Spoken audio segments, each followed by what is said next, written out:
Hi guys, welcome to the Coffee Break Interview video podcast. I'm Dr. Nathan Ho and I'm your host today. Today I'm super excited to be able to invite Coach Heidi Mount to be on this video podcast. Heidi is a well-known international virtual dental coach and she has helped so many dentists become successful over the years. Heidi, I'm super excited and honored to have you on this video podcast. Thank you so much for joining me. You're so welcome. This will be fun. How are you today? I'm doing fabulous. How about you? I'm doing great. Thank you so much. I'm off today, so I'm excited to be on this podcast with you. Thanks. So Heidi, can you take a couple minutes to tell us about yourself and your journey in dentistry? Oh, wow. Supposedly, when I was 3 years old, the dentist I was going to wrote on the chart that he asked me, what do you want to be when you grow up? And I said, a dentist. And then when I was 18, I went back to the office and he said, what do you want to be when you grow up? What are you going to plan on doing? And I said, I'm going to be a dentist. And he showed me in my chart. And I didn't remember telling him that at 3 years old. So I guess dentistry has always been my passion. I've always been fascinated with healthcare and the mouth. And I went to the same dentist and they were so nice. And I don't know, I just had a passion for it. So I started off dental assisting in 1989, licensed in 2 states. And my first dental office was a front deskless office. That was popular in the 80s. Have you ever heard of that? Yeah, and back in the 80s, I don't think dentists wear gloves either, right? No, we didn't. I did because it just started, but the dentist didn't. Gross, huh? So how did you get into becoming an international virtual dental coach? Well, I graduated up to an office manager and realized that I was building relationships with other offices. And next thing I knew, dentists and office managers were contacting me to help them. And so I'd come to the office and I'd help, or they would be having a team meeting and wanted extra set of eyes or ears and wanted my opinion on what I would do in that situation. And so I felt like I was constantly helping other offices. Mm-hmm. And then my father passed away. And when that happened, he worked really, really hard. Both of our families worked really hard to provide for the family. And he worked so hard that I believe he retired and then passed away because of the stress of working so hard. So that put a passion in me to help dentists be unstressed. I can relieve some weight off their shoulder when they can call me and prioritize, help them with the decision making and relieve some weight off their shoulders. So I thought, boy, there's lots of in-office consultants all over. It can be costly to pay for the travel and the daily rate that I thought, with all this technology, I could help more dentists all over the world through the computer. I could tell them the same things I would be telling them in the office. So I've designed my business to help more dentists over the computer. So I can go to different islands and things like that too. What a great idea. So speaking of stress, during your coaching career, what are some common problems that you've seen over the years from a lot of dental practices? Boy, there's one thing in dentistry that doesn't change, and that's the people. So in general, most doctors are calling me because they're plateaued or frustrated or, not making enough money. But what I find is it doesn't matter if you've been in business 1 year or 20 years, they're typically the same problem if you haven't had the systems in place to make things efficient, have a better focus and things like that. But, in general, people aren't pre-planning their day. They don't have a focus. Employees are having their email pop up left and right, and people are just floundering and distracted. And so, they're not getting that case acceptance. They can't get patients to schedule. The patients are making up, I can't afford that, or how much does it cost, or I'll wait till my insurance covers it. It's kind of the same thing, but a lot of it has to do with not hiring the right employees, not training the employees, and people are inconsistent. So, obviously the doctors need to invest in training the team. Staff turnover is always an issue if you're not a good leader or you don't hire the right people, that type of thing. So a lot of it's getting the left hand to talk to the right.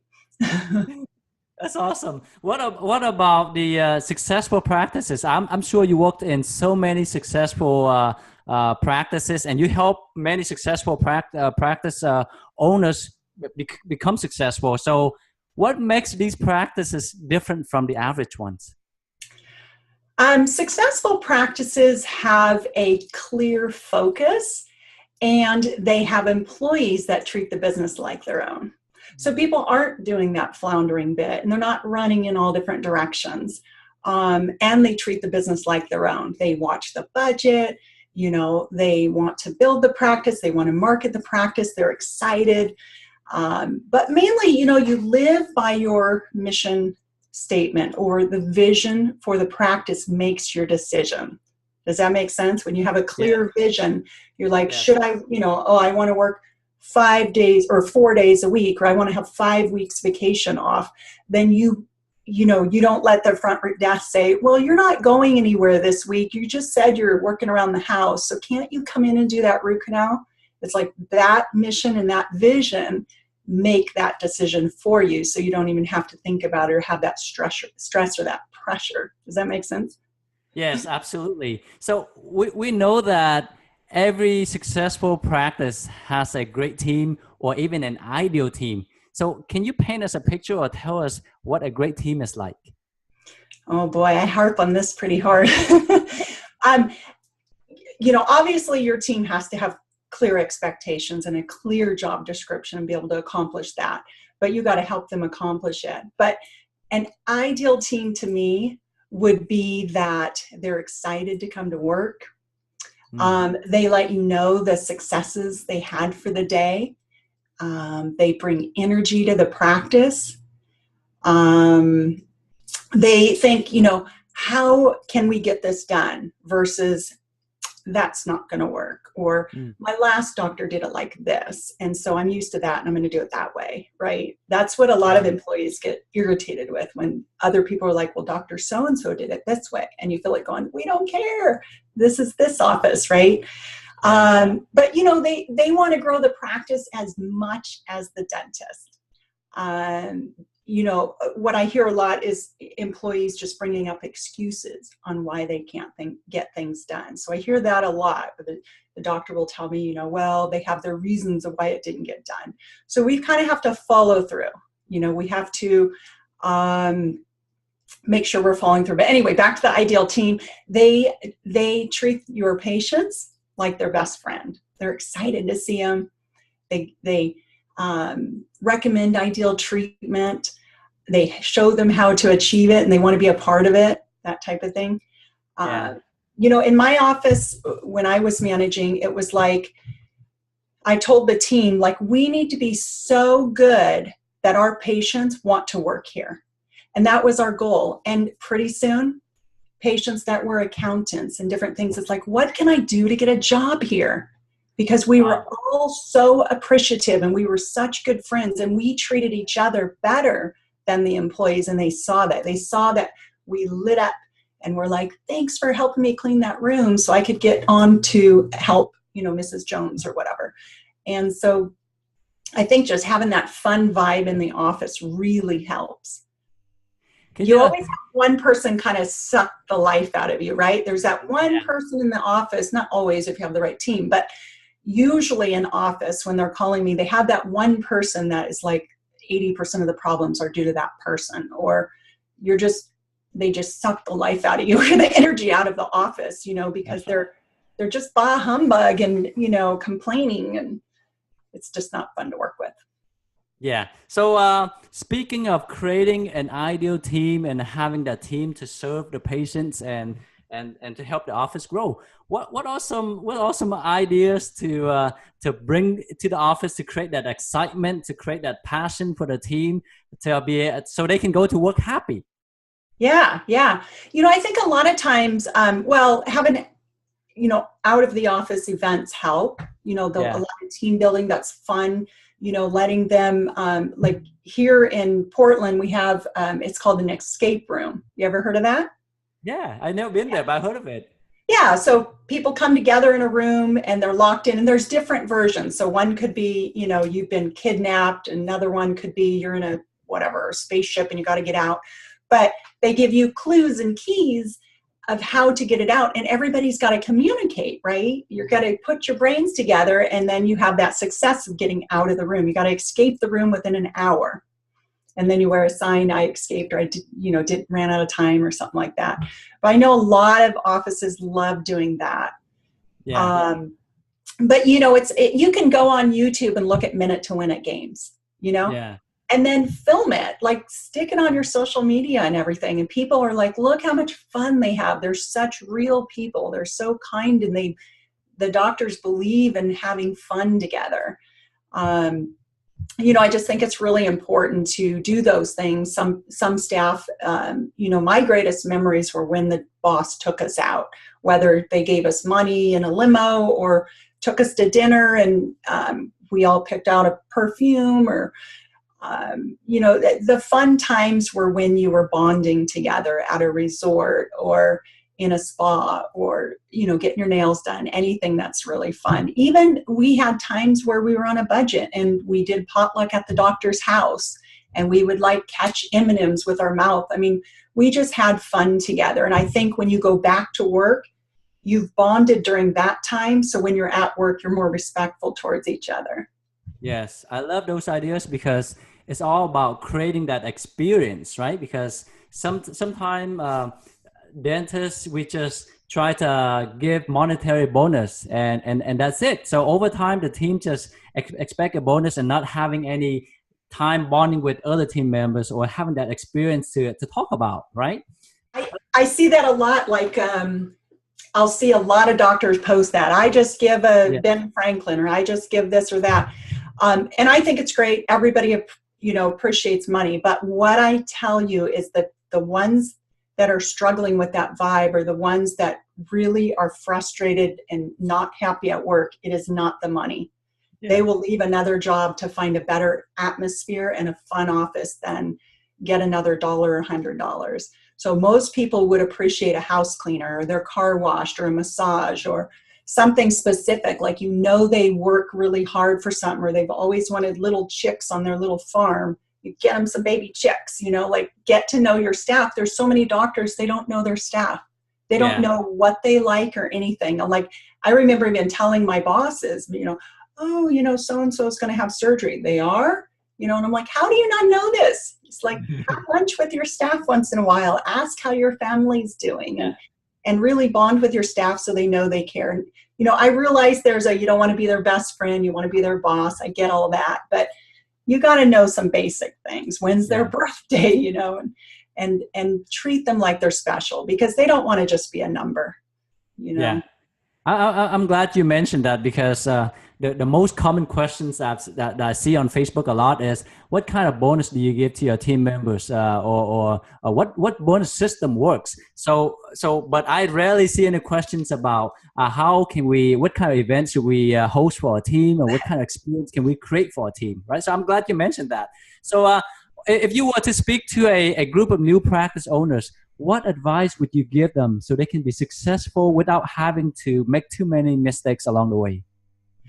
Have a clear vision and let that decide, let that vision make the decisions for you. So if you're a new practice, you really want to decide, what type of employees do you want? Because otherwise, if you say, I want nice, positive employees, and then someone is calling somebody a name, saying you're lazy, or I'm not going to help you, or whatever, something needs to give. Like, those two have to work it out, or one of them needs to go, right? Yeah. And sometimes it's your favorite employee, but you say, look, you're disrespecting me by hiring that person. I've hired that person, and you're disrespecting me by treating that person bad. So I think just making sure you just stand your ground and show them you mean business, and that you take this vision and this plan for your future really serious. But also making sure to include your team. Like you said, with the bonuses, A lot of times doctors will tell the team, I'm broke, but what they see is you're going to Disneyland. You just bought a new car and all this bit. And I get it's none of their business, but they do see that. Even when it comes down to, you just raise the fees. Aren't we part of the bills? If you just raise the fees, why would we not get a raise? So don't think that staff doesn't see that, because I've worked a lot of years and I hear what goes on. So you've got to somehow include them in these type of decisions and show them they're a part of the success of the practice. So even like when you brought up bonuses, we make it so difficult. So here's an easy bonus, since I've seen that question on your group. Yeah. You set up a certain collection, obviously. So, well, a lot of people give out, production or collection numbers, but they don't think about how they get them. So that has to be thought out. Okay. You can't just randomly go, I want to make $5,000 a day. So you've got to figure that out, and we can help you with that. But for a bonus, you can set a collection number that's consistent. So whether it's pick your 3 highest months that were 3 months in a row, that could be one way, but take the number that you want to make. So let's say you want to make $100,000 a month, okay, or $50,000 a month, whatever it is. So whatever that number is, whatever they go over, split amongst your employees 20%. So they get 20% of your profit. Now, how that's divvied out could be another conversation, right? Because you have hygienists and people that work different hours and what have you. That's easy to do also. But when it comes to a bonus, just tell them what you want to make, go over the success and share it with them. I mean, how happy would your staff be if you made $100,000 extra in 1 year and you split 20 grand between all of them? Oh, that would be super happy. And it's a win-win-win, right? That's right. Win-win-win. I like that. Win-win-win. It's good for the patients. It's good for the employee, and it's good for the doctor, because we want to let the patients say yes to the best care and the most ideal treatment. We have to give them that opportunity, and too many people are going, oh, insurance doesn't cover it, so I'm not going to offer it. And that's not fair to the patient. I can tell you it's not fair, because I've been to many places that no one offered me anything. I was getting allergy shots, and they had an audiologist in there, and I saw like an audiologist on the door, but I thought, I can hear fine. Why would I need anything about that? However, my husband snored.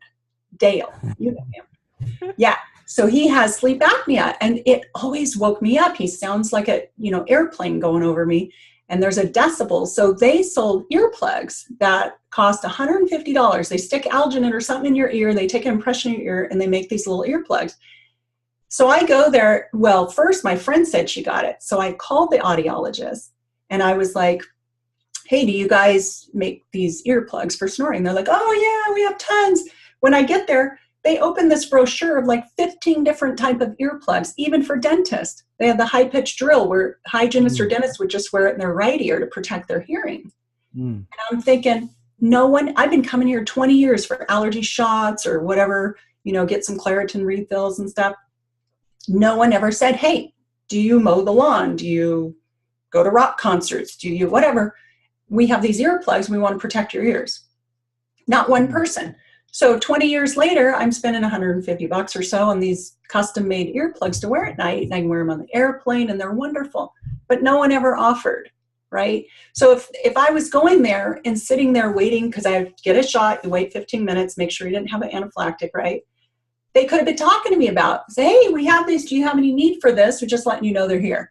That is not salesy or manipulating people to buy things. We're actually solving a problem. Just like when you go to the Apple store, you get a phone. They're like, do you want a case?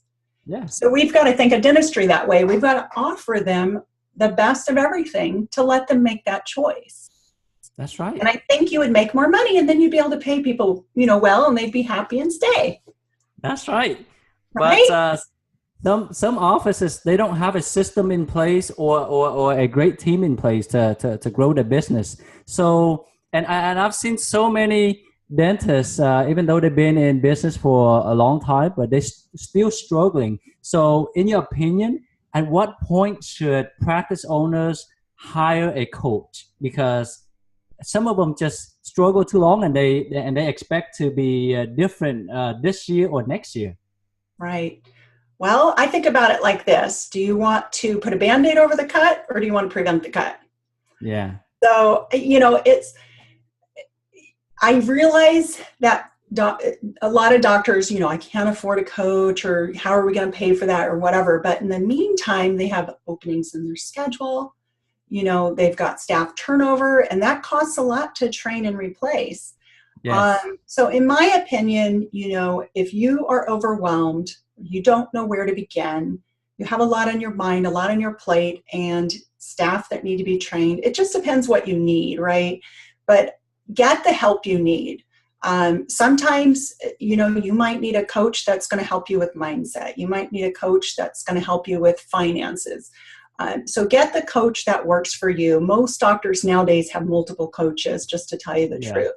Yeah. There's different, niches and in the coaching. I teach how to make money, but obviously you're not going to make money if you don't have the right attitude and the right staff.